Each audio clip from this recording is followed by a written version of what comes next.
হিজরতের পরে যখন রাসূলুল্লাহ সাল্লাল্লাহু আলাইহি ওয়াসাল্লাম মদিনায় পৌঁছান, তখন তিনি নতুন একটি সমাজ গঠনের কাজে মনোনিবেশ করেন। এই নতুন সমাজের মূল ভিত্তি ছিল পবিত্র আল কোরআনের শিক্ষা। রাসূলুল্লাহ সাল্লাল্লাহু আলাইহি ওয়াসাল্লাম জানতেন, যে জাতি কোরআনের আলোয় আলোকিত তারা কখনো পথভ্রষ্ট হবে না। সেই লক্ষ্যে তিনি প্রতিষ্ঠা করেন আস-সুফা নামক একটি বিশেষ জায়গা। মসজিদে নববীর এক কোণে এই সুফা ছিল কোরআনের ছাত্রদের আবাসস্থল, যেখানে দরিদ্র সাহাবীরা থাকতেন, দিনে দিনে কোরআন শিখতেন আর রাতে কোরআন নিয়ে ভাবতেন। এই সুফাহর অন্যতম উজ্জ্বল নক্ষত্র ছিলেন হযরত উবাই ইবনে কাব রাদিয়াল্লাহু আনহু। তিনি এমন একজন সাহাবী ছিলেন যার হৃদয় কোরআনের আয়াতসমূহে কানায় কানায় পূর্ণ ছিল। তার কণ্ঠে ছিল কোরআনের অপূর্ব সুর। তিনি শুধু নিজে কোরআন মুখস্থ করেননি, তিনি ছিলেন একজন অগ্রণী শিক্ষক, যিনি অগণিত সাহাবীকে কোরআন পাঠ দান করেছেন। একদিন রাসূলুল্লাহ সাল্লাল্লাহু আলাইহি ওয়াসাল্লাম উবাই রাদিয়াল্লাহু আনহুকে ডেকে বললেন, আল্লাহ তোমাকে বলেছেন আমি যেন তোমাকে কোরআনের কিছু আয়াত তেলাওয়াত করে শোনাই। উবাই রাদিয়াল্লাহু আনহু বিস্ময়ে থমকে গেলেন। তিনি জিজ্ঞেস করলেন, ইয়া রাসূলুল্লাহ, আল্লাহ কি আমার নাম নিয়েছেন? নবীজি মৃদু হাসলেন, বললেন, হ্যাঁ উবাই, আল্লাহ তোমার নাম বলেছেন।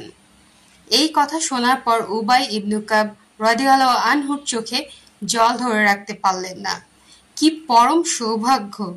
আল্লাহ যাকে নিজের কাছে স্মরণ করেন, এমন সম্মান, এমন ভালোবাসা এই দুনিয়ায় আর কি হতে পারে? রাসূলুল্লাহ সাল্লাল্লাহু আলাইহি ওয়াসাল্লাম একাধিকবার সাহাবীদের সামনে ঘোষণা করেছেন, তোমরা কোরআন শিখতে চাও? তাহলে উবাই ইবনে কাবের নিকট শেখো। এমনকি নবীজি তার উম্মতের শ্রেষ্ঠ কারি হিসেবে তার নাম ঘোষণা করেন। এই সম্মান, এই মর্যাদা তিনি পেয়েছিলেন শুধু কোরআনের সঙ্গে নিজের সম্পর্ককে গভীর করে তোলার জন্য। উবাই রাদিয়াল্লাহু আনহু এর জীবনী আমাদের শেখায়, যে ব্যক্তি কোরআন শেখে, কোরআনের আলো অন্যদের মাঝে বিলিয়ে দেয়, সেই আল্লাহর কাছে উত্তম, রাসূলের প্রিয় আর জান্নাতের জন্য নির্বাচিত। তিনি ছিলেন এমন একজন শিক্ষক যিনি শুধু মুখে কোরআন শেখাননি, নিজের জীবনে কোরআনের প্রতিচ্ছবি হয়ে উঠেছিলেন। এই জন্যই রাসূলুল্লাহ সাল্লাল্লাহু আলাইহি ওয়াসাল্লাম বলেছিলেন, খায়রুকুম মা তাআল্লামাল কুরআনা ওয়া আল্লামাহু, অর্থ তোমাদের মধ্যে সেই উত্তম যে কোরআন শেখে এবং অন্যকে শেখায়। সহিহ বুখারী।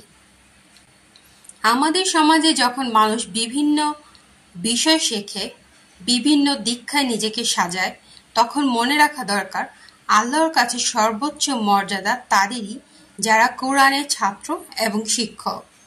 আজ আমাদের সামনে সেই প্রশ্ন, আমরা কি কোরআনের সঙ্গে এমন গভীর সম্পর্ক গড়ে তুলতে পারি? আমরা কি এমন হতে পারি যাদের নাম আল্লাহ জানেন, যাদের কণ্ঠে কোরআন বেজে ওঠে, যাদের জীবন কোরআনের আলোয় আলোকিত? শেষ পর্যন্ত আমাদের চেষ্টাই গুরুত্বপূর্ণ। আজ যদি আমরা কোরআন শেখা শুরু করি, যদি আমাদের সন্তানকে কোরআনের শিক্ষায় বড় করে তুলি, যদি কারো হাতে একটিবার কোরআন তুলে দেই, তাহলেই আমরা সেই উত্তমদের তালিকায় উঠে যাব যাদের জন্য রাসূলুল্লাহ সাল্লাল্লাহু আলাইহি ওয়াসাল্লাম ঘোষণা করেছিলেন, তোমাদের মধ্যে উত্তম সেই যে কোরআন শেখে এবং অন্যকে শেখায়। আপনি আজ কোরআন শিখেছেন তো? কাউকে শেখাচ্ছেন? যদি না করে থাকেন, আজই শুরু করুন, কারণ এই পথে আপনাকে জান্নাতের সবচেয়ে সুন্দর দরজায় নিয়ে যাবে।